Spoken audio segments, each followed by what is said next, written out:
Welcome to Your Anime Senpais. I'm John. And I'm Richard. And today we're going to be reviewing, just for you guys, 2 episodes of Sword Art Online Alicization, episodes 3 and 4. And on top of that, we're going to get Goblin Slayer, episode 4. So prepare yourselves for full spoilers as we get this episode started.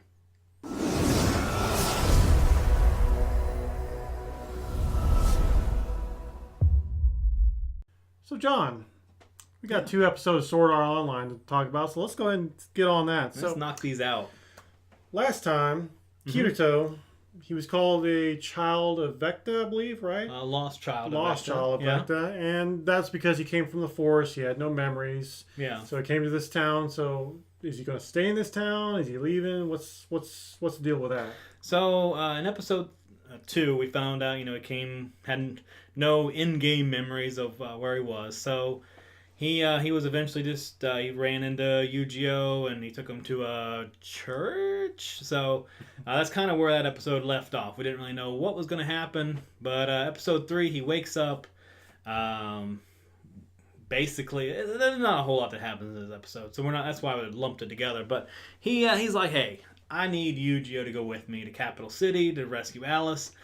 But Yu-Gi-Oh's not going to go until he cuts down this massive tree. Oh. So a lot of this episode is just spent cutting the tree down. So we start off with those two cutting the tree down, or chopping at it, basically. They kind of reflect a little bit on Alice. A little bit's talked about her, a little more backstory, kind of what Yu-Gi-Oh! Remembers, his one-sided memory of all that. And so at the end of the day, he comes back home, and they've talked about Selka, Alice's little sister, is the one that's taken over Alice's place in the church. So Kirito comes home, he talks to Selka, and by the end of this talk, Selka just kind of asks him, so whatever happened to Alice? No one in the city will tell me why Alice was taken. Okay. So Kirito, without even thinking twice about it, it's like, oh. And it was so casual in the show. It was like, oh, she just went into the End Mountains and crossed into the dark land, or the land of darkness or whatever, and was taken away by an integrity knight. And she just kind of, thinks about it. She's like, oh, okay, well, you have a good night. and I was like, oh, okay, that no problems there, no red flags at all. So anyway, next morning he wakes up, Kirito does, and the nun or the sister of the church or wherever they're staying kind of approaches them in the morning and goes, have you seen Selka? No. Well, a little bit later on, Yu-Gi-Oh! Finds him. Hey, have you seen Selka? No. Well, do you know maybe where she's went? And all of a sudden it kind of clicks. We did talk about how Alice went to the End Mountains. And then Yu-Gi-Oh! Just kind of looks at him, and then they do this like look toward the mountain, and they're like, oh no. So they take off toward the End Mountains. No. And that's kind of where, they run off and do all that stuff. And so did they find her? Did they find Selka? Well, they make their way pretty good way up, and as they're about ready to enter the cave, basically, Yu-Gi-Oh! Pulls out a weed or something like that, and does a system call command, and Kirito looks at it and goes, wait, what? And he's like, oh, it's just one of the sacred arts. It's basically a skill, It's just magic almost. And he's that's not magic, but he don't really say that. Anyway, so they use this lit up, weed or whatever to guide them through, just like they did in the first episode. They kind of get so far in. And then we find out that, props to Sword Art Online for keeping up with the notes of every other show. I haven't told you about this, but Sword Art has goblins. Oh. And I do have to say, they are the most polished, best-looking goblins I've ever seen. Oh, okay. Like, they actually one-upped Goblin Slayer and Tensura on their goblin efficiency and quality. So, so they've got these almost pristine, almost CG looking goblins. Like they're pretty nice looking. Anyway, so they come across them. They have Selka. It kind of ends the 3rd episode with Yu-Gi-Oh! Kind of freezing up after the goblins see them, and they're like, oh well, you know, it's just males. We can't really do nothing with them, but, you know, basically kill them or eat them. So Goblin Slayer goblins. yeah, they're Goblin Slayer goblins. They're not tense. They're like, oh, friendly, like, oh, hey, we saw a girl go through here. We helped her out. Right. So yeah, so episode 3 ends with them kind of freezing up because the goblins are like, hey, can't do nothing with you guys. Yeah. So we go into the fourth episode with Yu-Gi-Oh still kind of frozen up. Kirito grabs him, pulls him back behind some ice shards, and is like, hey, we need to fight these guys. So he's like, all right, I'm going to run out, we're gonna charge them. You're going to follow me, pick up one of these stray swords, and you're going to start fighting them off. He's like, whoa, I've never used a sword. And he's like, exactly like your axe you've been swinging for most of your life, so don't worry about it. So they you know, he runs out. Yu-Gi-Oh kind of fights past the shock, I guess, or the fear, and he runs out after him and makes pretty good progress. They have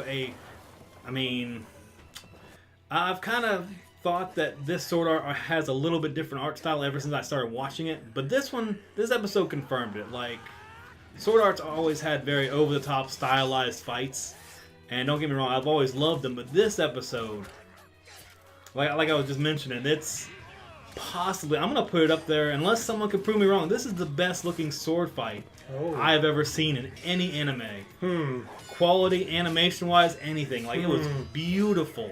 Okay. So, they have this epic sword fight.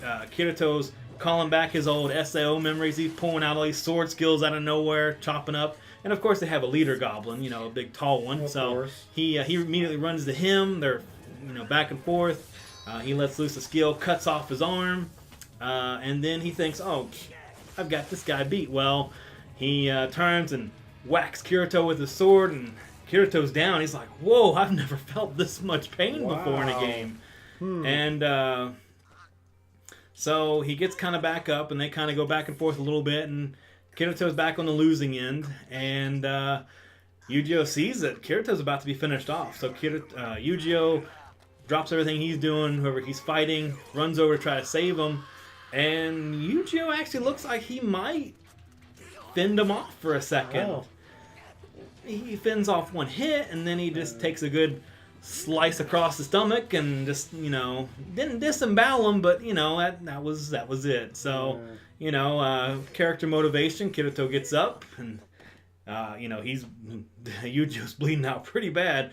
So he finishes off like the leader in, you know, a couple flashy sword skills, beheads them, lifts up the head, shows the goblins like, hey, I've just taken down your leader. What are you gonna do? Right. And they all take off running. They're like, all right, you win. So Kirito at this point goes and wakes up Sulka, and he's like, you know, hey, you need to help me. Yu-Gi-Oh's over there dying. I think you know how to use sacred art skills to save his life. And she's like, well, I can heal like scratches. Huh. Well, anyway, you got to push yourself, you know, plus ultra. We need a little bit more than that right now. So you come over, you know, he picks her up basically, like, because she's still laying down in the back of this cart. Picks her up, runs her over to Yu-Gi-Oh's like, you need to do something. I don't care what it is. You need to try whatever you can. So they use a skill called Transfer Human Unit Durability. And basically they take the life totals of both Sulka and Kirito and transfer them to Yu-Gi-Oh, who's dying, and they heal him up pretty decently. So that kind of all resolved itself pretty nicely. So okay, so Sulka's safe. Yu-Gi-Oh is he's on the mend. He's on the mend. So like everything's okay now. Like all the goblins are gone. So goblins are gone. So is Kirito, is he going to stay in this town now? Is he going to wait until after they chop down this tree so they can go back and... Sadly, yeah. Sadly, yes, he's still, you know, we're back to episode 3 where he's like, we need to cut down this tree before you're going to leave. Well, at least we got Sulka back. Right. So... How far along are they with cutting down the tree? They haven't made much progress. But luckily, the day after fighting all these goblins, they notice a level up. I don't know. But anyway, so the sword they had trouble carrying in the previous episode all of a sudden is a lot lighter. Kirito walks up and is like, hey, lights up a sword skill, takes a huge gash out of it. It's, you know, noticeable chunk of life drops out of the tree. And he's like, all right, I'm going to teach you how to use a sword. So, Yu-Gi-Oh's like, all right, that's awesome. So, he's, he's like, hey, what kind of sword style do you use? And Kirito has to think about it. He's like, Aincrad style, which is the game from the original SAO. So, an unnamed amount of time passes, and Yu-Gi-Oh is now adept in sword skills. So, they've actually made pretty substantial progress. Like, they're just hacking away, and you just see chunks of bark just flying, wood flying everywhere, and they're just hacking into this tree. And something that Yuji honestly never thought he would see in his lifetime, since he's been barely making dents in this, crazy tree. They cut it down. Oh. Even the townspeople are like, what? What? This is actually a thing? So he cuts it down, and they're like, hey, we need to celebrate. So they have a party that night. And basically, so he's finished, since they have their callings, that's his life job. They're like, well, you finished your calling. You get to pick your next one. Oh. So so he gets up there with the elder of the city, and he's like, all right, well, you finished your calling. Congratulations. You get to pick your next calling in life. What do you want to be? We all know where this is going. He's got the sword on his hip. He just kind of looks at it. He's like, I'm going to be a swordsman. I didn't see that coming. Anyway, so he wants to be a swordsman. The episode has a pretty nice ending where it kind of wraps everything up. Yu-Gi-Oh and Kirito are leaving the city, both with, I presume Kirito has a sword and the long cloth thing that he's carrying, but I don't know. But Yu-Gi-Oh has his one sword, and they're making their way to Capital City. Pretty nice resolution for this. So overall, fantastic. Like the sword fight alone. But yeah, okay, on par. So anyway, let's talk about some Goblin Slayer. Okay, Goblin slaying, the official Goblin Slayer. Yes, officially. And episode 4 now. So last time we left our daring, bold adventurers. Yeah, daring bold adventurers in their epic journey to Goblin Slay. Yeah. They were coming up onto some ruins, and last episode was pretty. We killed 2 goblins with an arrow. That was about it. Did we get some goblin slaying finally? Oh, absolutely. And in fact, just to kind of touch on SAO for just a second, the only good goblin is a goblin that doesn't come out of their hole.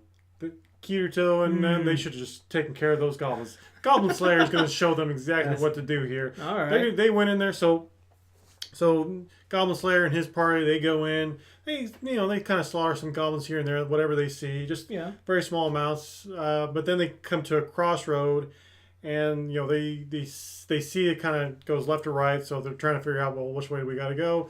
Elf can't figure out which way to go because if this was like if they were out in the field, the woods or whatever, she'd be able to. If they were out in nature, she'd be able to pick it up. But then Dwarf's just like, hold on a second, I got this.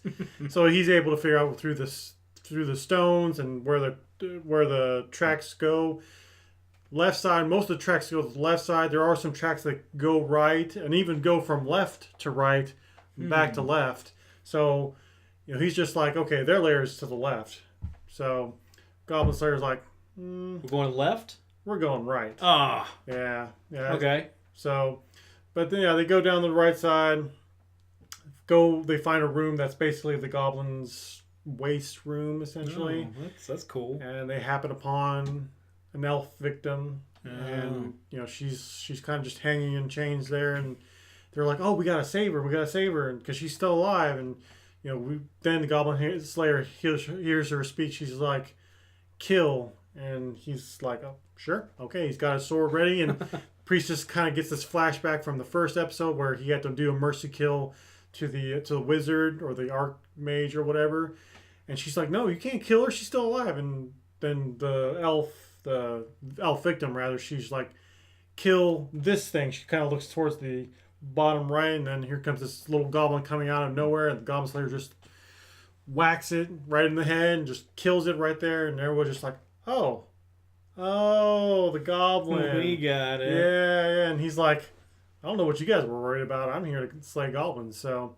yeah. So yeah, they cut her down and get her out of there, and and then off to more Goblin Slayer. All right. So I mean, at this point, he's got this party with him. He's able to make full use of their skills. Then. oh, now. absolutely, yeah. Like I said, so like with the elf, she's a scout ranger. She kind of, and long range attacks like we saw last episode. She kind of goes in and can kill two things at once. I mean, Yeah. so she's very very skilled archer. Of course, we still got the priestess with her healing abilities and her protection spell, so that's always useful. Got the lizard man. He was able to summon these like skeleton lizards. I don't know how else to explain it, but he's able to summon them either to fight, or in this case, he used one of them to take the elf victim and just basically get her out of there. The priestess like wrote a note or something saying, "Oh, hey, this is what happened."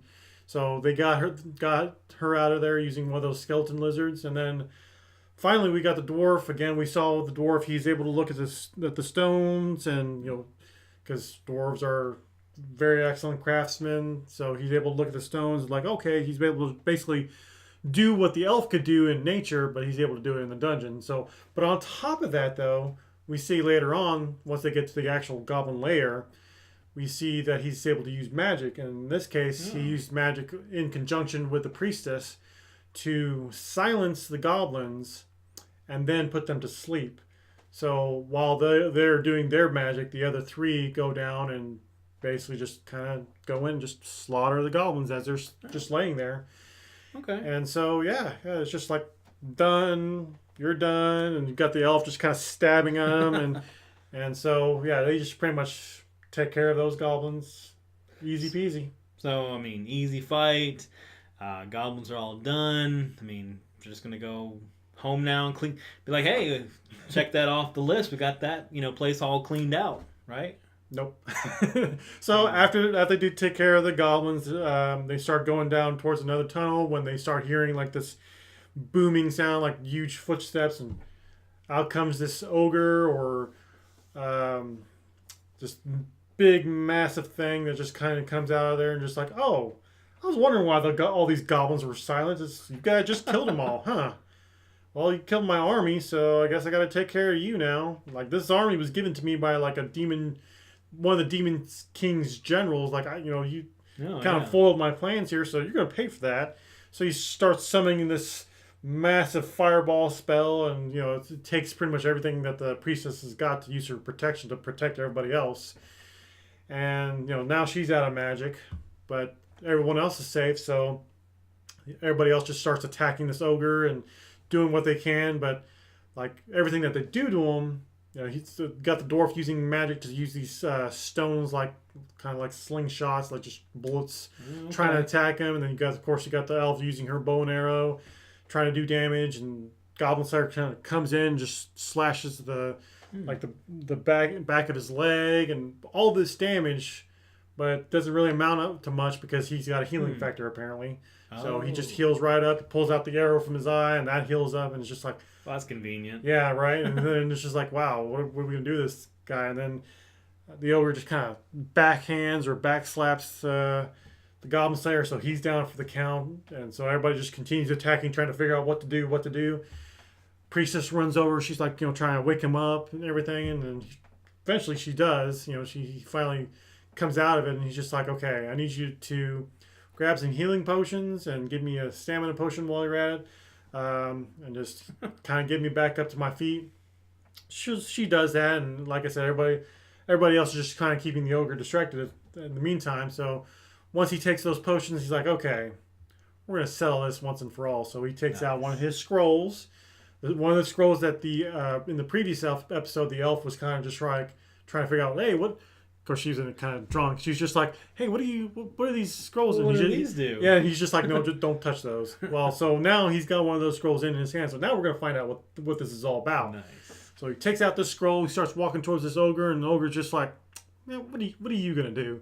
So he starts powering up his fireball thing again, and starts that going. And Goblin Slayer just opens up the scroll, and so we find out it ends up being a gate scroll that's linked to the bottom of the ocean. So he opens it up, and then all these jets of water just come streaming out, and they basically just slice this ogre in half. Like, well, not even just in half. Like, first it cuts off his arms, then cuts him in half, and so basically this ogre, he's just kind of once it's all said and done, he's just kind of laying there in this puddle of water, just like, I don't know what just happened, but I think I just got beat. So here comes the Goblin Slayer. He's walking up towards him, and he's just like, man, I had this scroll because I was going to use this on a Goblin Lair or whatever, but I ended up having to use it on you. And goblins are more troublesome than you. Just get out of my sight. You're not a goblin. So he just kind of takes his sword and just runs it down the middle of the ogre, and then that's that. So they finish that off. They get back outside and get elf reinforcements. They're like, hey, good job, guys. Did you get them all? Yeah. Well, whatever you guys didn't do, we'll go down there. We'll take care of everything else. And then the whole rest of the party just kind of walks past them like, whatever, dude. They don't actually say this, but they're just like, whatever, dude. We took care of everything. It doesn't matter. So they get in the wagon. This wagon starts going off, and they're just kind of recovering from all of this. I think the lizard man, the dwarf, they go to sleep, and Goblin Slayer looks like he went to sleep too. And so it's just the two ladies just kind of talking back and forth. And one of the interesting things I like about this episode is that pretty much through the entire episode, the elf is pretty much traumatized. Like the elf scout, she's kind of traumatized because like, for example, Goblin Slayer like just took the two elves that she killed in the beginning of the episode and just kind of slices them open, takes their blood and just rubs it all over her, and she's just like, what are you doing? I don't want this. And he's like, well, we got to do this because they can smell females and children very easily. And she's just like, is anybody going to stop him? And then the priestess is just like, you get used to it. It's fine. But in any case, between that and then seeing what happened to that other elf and, having to slaughter the goblins, just pretty much helpless goblins, honestly. She kind of has this traumatized look, and at the very end, she's just kind of like, this is not an adventure. This is, I don't know what this is. Adventure is supposed to be like going out with friends and having a good old time, kind of like that party from the beginning of the episode or beginning of the series. But, for me, this is kind of like a message like, hey, this series is not about adventuring. This is about, taking care of something that's a huge pestilence, or, these goblins, they are a big threat. They may not be as big of a threat as, say, this Demon King, but they're something that needs to be taken care of. And this is a dark job. This is a very bloody job. And like I said, since the very first review that I've done for this series, like, this is a dark fantasy series, and this is not a fun adventure, like I said. So it's just you gotta kind of have to take it that way. So. But overall, good episode. Looking forward to some more Goblin Slayer, man. Let's do it. Yeah. I mean, last review we were kind of disappointed with One Piece and Index, so glad these worked out pretty well. Right. So overall, that was it for us for this review. Thank you guys for hanging in there and watching with us a little bit longer than normal, but that's it. Yeah. So yeah, that's possibly the best anime I've ever seen. The best. Yeah, the best. You need to check it out. Okay, you know what? I'll check it out right this second. Okay, right now. Let's go watch it then. Yeah, you know what? Let's go watch it, guys. Yeah, let's go. Oh, hey. If you like this video, go down there and hit the like button. And you know what? While you're there, there's a subscribe button and a notification button, so whenever we post a video, you guys will be notified. Yeah, and even further below that's our comment section. So go down there, share your thoughts on this video, and let us know what you thought about it, and give us some feedback. Yeah, but please just keep the spoilers to a minimum, please. Yeah, and thank you guys for watching. We'll see you next time.